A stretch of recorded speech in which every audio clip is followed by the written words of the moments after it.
यानी कि नेटवर्क से ज्यादा। अगर 15 हो जाए तो क्या हो सकता है?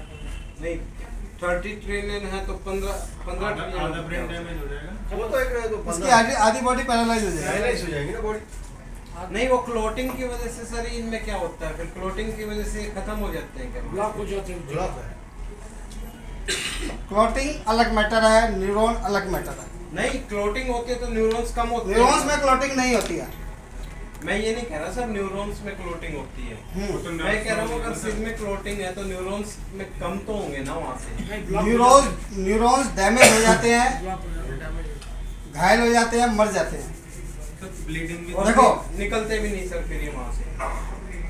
अभी पहले इसको पढ़ा दूंगा तो आपके क्वेश्चन सारे मिल जाएंगे जवाब। ठीक है तो शुरुआत तो कर दो। अब वो बाद वाले क्वेश्चन पहले करे जाओगे तो शुरुआत ही नहीं होगी। ठीक है ना? रामायण पढ़ी है? रामायण नहीं सर। अच्छा सुनी तो होगी, हाँ। देखी भी होगी। तो शुरुआत कहाँ से होती है? दशरथ के 4 बेटे थे। और इतने में भीड़ में से एक ने सवाल पूछ लिया, सर उसको 14 साल का वनवास क्यों हुआ था? क्या ये जवाब सवाल का समय सही था? नहीं था ना? शादी हो गई राम की, शादी होके अपने अयोध्या आ गए। फिर एक और सवाल आया कि रावण ने उसका अपहरण क्यों किया था? क्या वो समय ठीक था क्या? तो हर सवाल का, हर क्वेश्चन का एक समय होता है और वो उसी समय पे दिया जाए जवाब तो ज़्यादा समझ में आता है। सही बात है या गलत बात है? सवाल तो बहुत सारे होते हैं, लेकिन उस सवाल को कब करना है और कब उसका आंसर मिलेगा, और हो सकता है सवाल करने की जरूरत ही ना पड़े। अगर आपने रामायण पूरी सुन ली तो क्या कोई क्वेश्चन करने को बचेगा? नहीं बचेगा। तो पहले रामायण खत्म होने दो, उसके बाद मैं खुद बोलता हूँ कि किसी का कोई क्वेश्चन है तो पूछो। हर चैप्टर के बाद पूछता हूँ ना, और 4 बार पूछता हूँ। इससे रिलेटेड जो पूछना है पूछो, लेकिन पहले रामायण सुन लो, फिर पूछना सीता किसका बाप था। भाई किसी का नाम सीताराम भी तो होता है। ये थोड़ी है सीताराम भी होता है। तो सीताराम होता है ना, तो शॉर्ट में सीता बोल देते तो क्या हो गया। चलिए, ब्रेन हमारा पूरा ब्रेन किससे बना हुआ है? न्यूरॉन से। ठीक है, इसको बहुत ज़्यादा कुछ नहीं है इसके अंदर, थोड़ा सा ये समझा देता हूँ, समझ में भी आराम से आ जाएगा। ये है बीच में न्यूक्लियस। जैसे हमने एक सेल पढ़ा था, सेल के अंदर भी एक न्यूक्लियस था, लेकिन पूरी बॉडी के अंदर जो सेल है उसके अंदर एक अपने आप एक क्षमता होती है कि वो अपने जैसे सेल को बना सकता है, पैदा कर सकता है। वो 1 से 2 हो सकता है, तभी ये बॉडी बनती है पूरी। एक सेल से डिवाइड होती चली जाती है, क्योंकि उसके अंदर साइटोसोम होता है।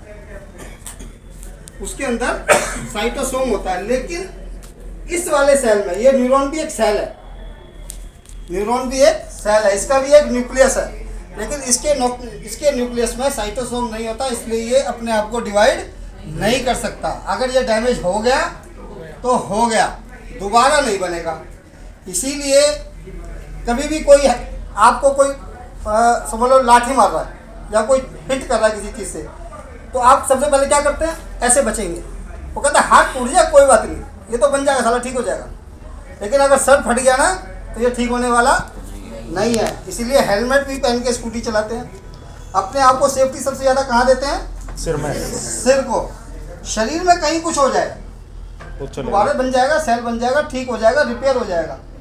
लेकिन अगर एक बार ब्रेन के अंदर डैमेज हो गया तो हो गया, वो दोबारा अपने आप को दोबारा नहीं बना सकता और ना बनता है।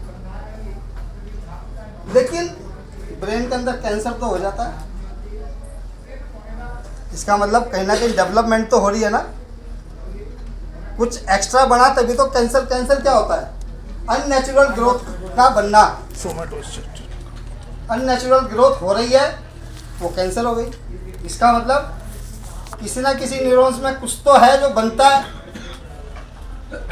तो 90% पंखा तो चला, मैं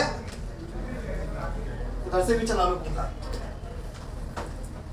मालूम है बटन किधर है? सामने सामने तो सामने सेंटर में जाओ, लेफ्ट राइट हो जाओ, इधर नहीं, काउंटर के पास नहीं बिल्कुल सामने चले जाओ, सुन लो पहले। सामने जाओ, सामने को 3 रेगुलेटर लगे हुए, जो इधर वाला रेगुलेटर उसको उसके नीचे बटन को ऑन समझा करो। दिया था ना, 1-2 दिन तो असर रहेगा। ठीक है ना। कल समझाया था। 90% न्यूरॉन्स में साइटोसोम नहीं होता, लेकिन 10% न्यूरॉन्स में साइटोसोम होता है। अच्छा, 10% न्यूरॉन्स में साइटोसोम होता है, जो अपने आप को डेवलप कर लेता है, जिसकी वजह से ब्रेन ट्यूमर या ब्रेन कैंसर हो जाता है। किसी में होता होगा सर? सब में होता है, सब में होता है। इसका मतलब कुछ न्यूरॉन्स हैं जिसके अंदर जो अपने आप को अपने जैसे पैदा कर सकते हैं। क्लियर हो गया। जैसे अभी हमने नेगेटिव फीडबैक सिस्टम पढ़ा, कल पैरासिम्पैथेटिक और सिंपैथेटिक नर्वस सिस्टम को हमने पढ़ा। तो वो जो सिग्नल आता है, अब हमने किसी चीज़ को छुआ, वो गर्म है, तो सेंसेशन तो आ गई गर्म है, लेकिन वो गर्म है इसका पता ब्रेन तक कैसे चलेगा? वो ब्लड के थ्रू थोड़ी जाएगा। न्यूरॉन्स वो जो इम्पल्स है, वो जो इलेक्ट्रिक इम्पल्स है जो हमारे ब्रेन तक इसको पहुंचाएगी, वो न्यूरॉन्स है। बॉडी ने सेंस किया ये गर्म है, या बॉडी ने सेंस किया कि यहाँ कांटा पड़ा है, पैर में चुभ गया, तो चुभने का सेंस तो कौन करेगा? स्किन को चुभा, उसने सेंस कर लिया, वे चुभ गया, कांटा चुभ गया। लेकिन कांटा चुभ गया तो चुभाए या नहीं चुभा, उसका मैसेज कौन लेके जा रहा है? वो न्यूरॉन्स लेके जाएंगे। वो ब्लड वेसल्स लेके नहीं जाती मैसेज को न्यूरॉन्स लेके जाते हैं। इसका मतलब न्यूरॉन्स हमारे पूरे शरीर में फैले हुए हैं। ब्रेन से स्पाइनल कॉर्ड में आते हैं, स्पाइनल कॉर्ड से पूरे शरीर में फैल जाते हैं। जैसे बिजली की वायरिंग पूरे घर में फैली हुई है, ऐसे ही न्यूरॉन्स की पूरी वायरिंग हमारे पूरे शरीर में फैली है। तो यही न्यूरॉन्स पूरा सिग्नल को लेके जाते हैं ब्रेन तक, और ब्रेन जब देखता है कि अच्छा कांटा चुभा है, तो वही फिर एक न्यूरॉन्स के थ्रू ही सिग्नल भेजता है, मोटर नर्व के थ्रू, कि भाई वो कांटा लगा हुआ उसको हटाओ या उसको निकालो बाहर। तो ये जो एक्शन कराना है, और ये जो कांटा चुभा है, हमने पैर हटा लिया या कांटे चुभे को निकाल दिया, इस सारी एक्शन की इंफॉर्मेशन न्यूरॉन्स के थ्रू ही जाती है। सर न्यूरॉन्स एक दूसरे से दूरों को वाईफाई की तरह भी काम करते हैं। बताने तो अभी रामायण शुरू हुई है, रुक जाओ, बता रहा हूँ। ब्रेन में अरबों खरबों न्यूरॉन्स है, लेकिन कोई भी न्यूरॉन्स किसी से टच नहीं है। सब न्यूरॉन एक दूसरे से अलग हैं। और इसी समय पर क्या होता है, जैसे ये डेंड्राइट क्या करते हैं, ये रिसीव करते हैं। डेंड्राइट का क्या काम है? मैसेज को रिसीव करना।